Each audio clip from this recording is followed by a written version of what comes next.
नमस्कार विद्यार्थी मित्रांनो, मी रमेश गुरव आपलं सर्वांचं आपल्या चॅनलमध्ये स्वागत करतोय. आज आपण जे काही सावित्रीबाई फुले पुणे विद्यापीठाचे जे PhD विद्यार्थी रजिस्टर आहात, अशा विद्यार्थ्यांसाठी जी काही भारतरत्न G.R.D. टाटा अर्थसहाय्य योजना आहे, ह्या संदर्भातली मी माहिती तुमच्यासाठी घेऊन आलेलो आहे. तर आपण सुरुवात करूया. तर सर्वप्रथम हे विद्यापीठाचं परिपत्रक क्रमांक 76/2025 हे परिपत्रक आहे.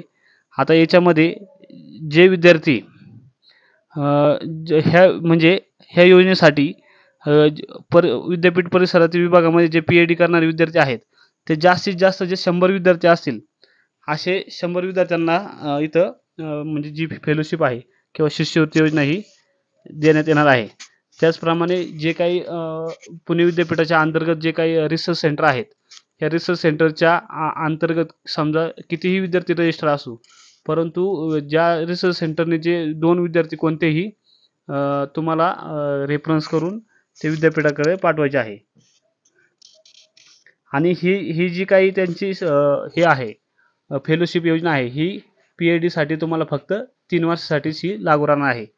आता यामध्ये तुम्ही 31 ऑगस्ट 2021 ते 21/4/2025 ह्या कालावधीमध्ये जर तुम्ही PhD साठी रजिस्ट्रेशन केलं असेल, तरच तुम्ही ह्या योजनेसाठी पात्र असणार आहे.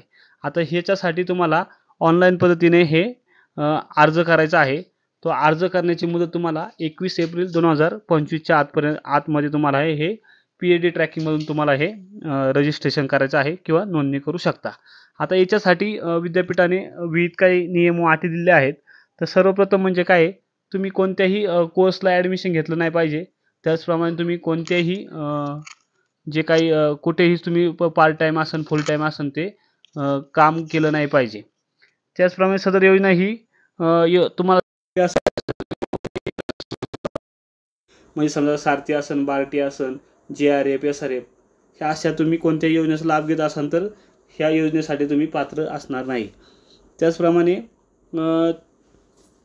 जे काही तुमची जी हजेरी आहे, ती हजेरी तुमची दर महिन्याची 75% हे उपस्थिती अनिवार्य आहे आणि ती पण बायोमेट्रिक प्रणालीने तुमच्या विभागामार्फत किंवा तुमच्या गाईडमार्फत, विभाग प्रमुखामार्फत ही विद्यापीठाकडे सादर करणं आवश्यक असणार आहे.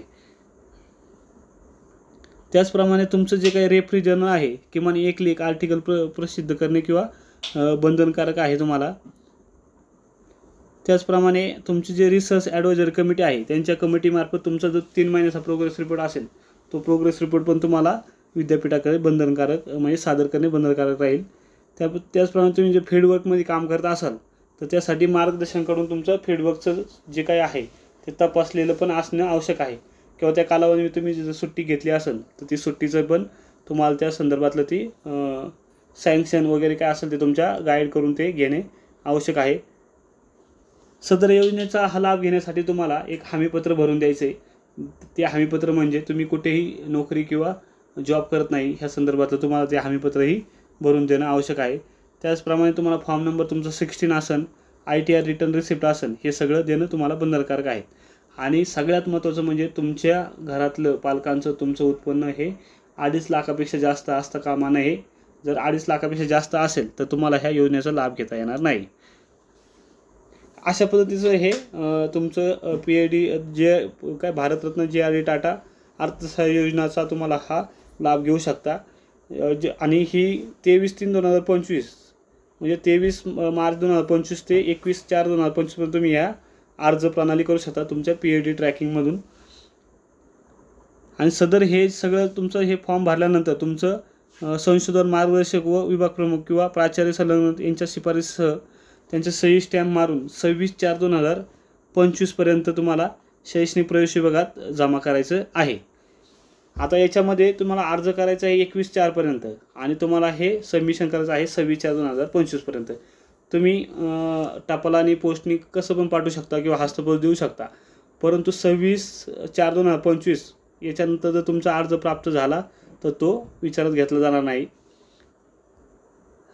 आणि सदर आता याच्यासाठी जी कागदपत्रांची आवश्यकता आहे, तर सर्वप्रथम तुम्हाला तुमची पदवी किंवा पदव्युत्तर प्रमाणपत्र ही साक्षांकित प्रत हवी आहे, PhD प्रवेशपत्र हवं आहे, हमीपत्र हवं आहे आणि तुमचा संशोधनाचा काय जो आहे संक्षिप्त गोषवारा म्हणजे तुमचा टॉपिक रिसर्च वगैरे त्याचा संदर्भ सर्व याला ॲप्लिकेशनला जोडायचा आहे.